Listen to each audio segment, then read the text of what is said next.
O grande problema das pessoas não entender a Bíblia, os escritos bíblicos, é porque eles não avançam, não evoluem no, na cronologia dos escritos, nas coisas que aconteceram durante um período.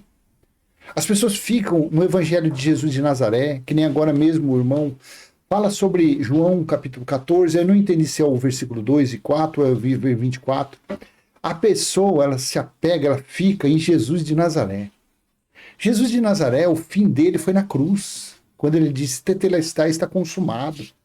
Depois veio Paulo e pregou a graça, o favor imerecido aos gentios. Jesus de Nazaré não pregou aos gentios, pregou aos judeus. Paulo pregou aos gentios. Só que a graça de Paulo foi até o dia do Senhor.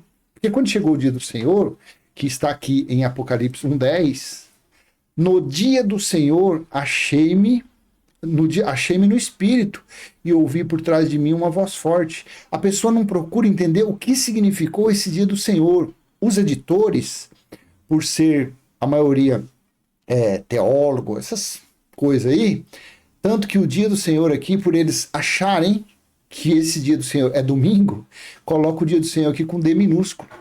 Só que depois de Jesus veio a cruz, depois da cruz veio Paulo, e depois de Paulo veio esse dia, o grande dia do Senhor, o terrível e grande dia do Senhor.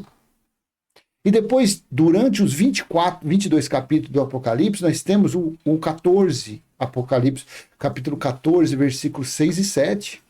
Então vi outro anjo que voava pelo céu e tinha na mão o evangelho eterno. Não era mais.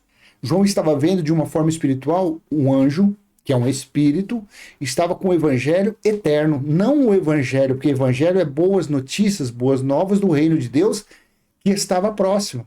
Então, nos dias de Jesus estava próximo. Nos dias de Paulo estava próximo. Porém, João estava vendo o evangelho eterno já para ser estabelecido. Por quê? Porque tinha chegado o dia do Senhor, porque tinha chegado o juiz de Deus. Aí continua, na mão o evangelho eterno para proclamar aos que habitam na terra, a toda nação, tribo, língua e povo. Ou seja, o evangelho eterno é para todos. Judeus, gregos, samaritanos, para todo mundo. Já o evangelho de Jesus era para os judeus, o de Paulo para os gentios e o evangelho eterno para todos. Olha aqui no versículo 7.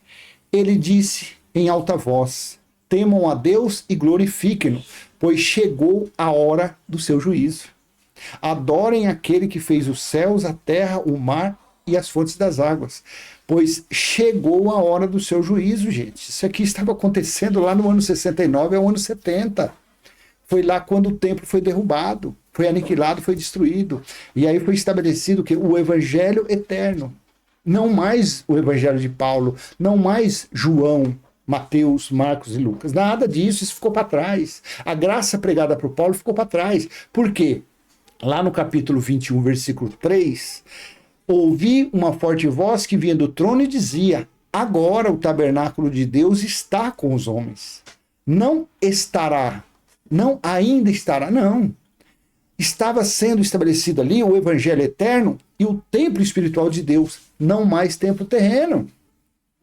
Olha aqui, ouvi uma forte voz que vinha do trono e dizia, agora o tabernáculo de Deus está com os homens, com os quais ele viverá, eles serão os seus povos, o próprio Deus estará com eles, será o seu Deus. Olha aqui no versículo 5. Aquele que estava sentado no trono disse, estou fazendo nova todas as coisas. E aí? Ele iria fazer novas ou ele estava fazendo? Claro, porque o juízo estava terminando ali, o juízo estava finalizando, o dia do Senhor estava finalizando, que nós já estamos no capítulo 21. Então Deus estava fazendo nova todas as... E quem era esse Deus? O Alfa e o Ômega, ou seja, o Cristo ressuscitado, o Elohim, o Senhor, o Pai do nosso espírito. E no versículo 6, disse-me ainda, está feito. Eu sou o Alfa, o Ômega, o princípio e o fim. E aí, eu te pergunto, ainda existe algo a ser feito por Deus? Não. Há quase 2000 anos. Então as pessoas ficam se apegando a Moisés, a Jesus de Nazaré, a graça pregada por Paulo e a carruagem do Evangelho Eterno está passando, está aí, a pessoa está deixando de usufruir, de desfrutar do Evangelho Eterno, que é Deus em nosso espírito, para ficar atrás da caducidade da letra, para ficar atrás de coisas velhas e caducas, coisas sem mais sentido, de obras mortas. As histórias de Jesus de Nazaré, as histórias de Paulo, gente, isso para nós hoje virou fábula. Da mesma forma que Paulo disse que o Antigo Testamento, as leis, aquele passado para ele tinha se tornado fábulas, as histórias de Moisés, lá de Gênesis, para nós, Paulo e Jesus virou fábula, virou conto, virou história. É simplesmente isso. Mas fazer o quê? As pessoas não querem acreditar, as pessoas não querem dar crédito. A pessoa quer acreditar na teologia, porque a teologia, o intuito da teologia é o quê? É prender as pessoas dentro das chamadas igrejas. Porque as pessoas estando escravizadas, as pessoas sendo servos nesse lugar, as pessoas têm que fazer o quê? Tem que dar dinheiro, tem que financiar, tem que abastecer os cofres, tem que pagar o salário deles. E são altos salários, viu? E eles não têm interesse em mostrar a cronologia, de mostrar o andamento da coisa. De forma alguma. O negócio deles é o quê? Aprisionar, mentir, enganar e praticar o quê? O estelionato religioso. Essa é a função da religião. Essa é a função da teologia. Por isso eu te convido a despertar desse sono, a levantar desse sono profundo e começar a procurar entender os escritos bíblicos de uma forma evoluída, de uma forma crescente.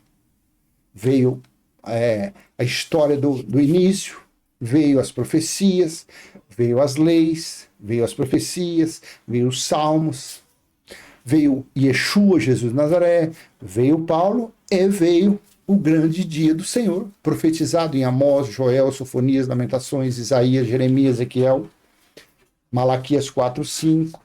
É isso. Aí que aconteceu. Aí que a coisa aconteceu. Aí que foi estabelecido o grande juízo. E os judeus pagaram.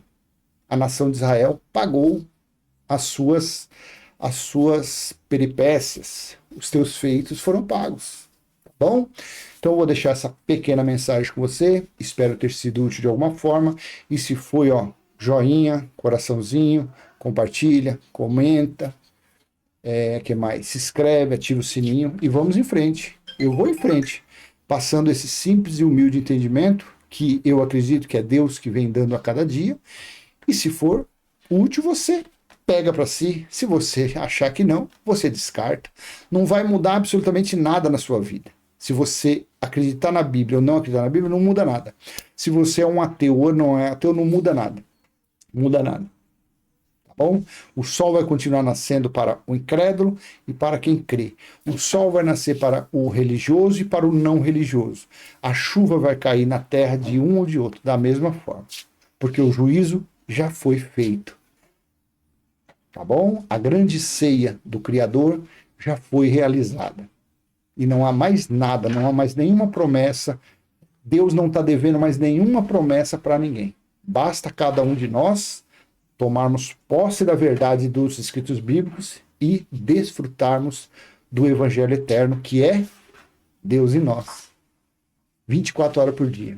E o nosso orar é falar com Ele, trabalhando, estudando, deitado, andando, fazendo caminhada, nadando.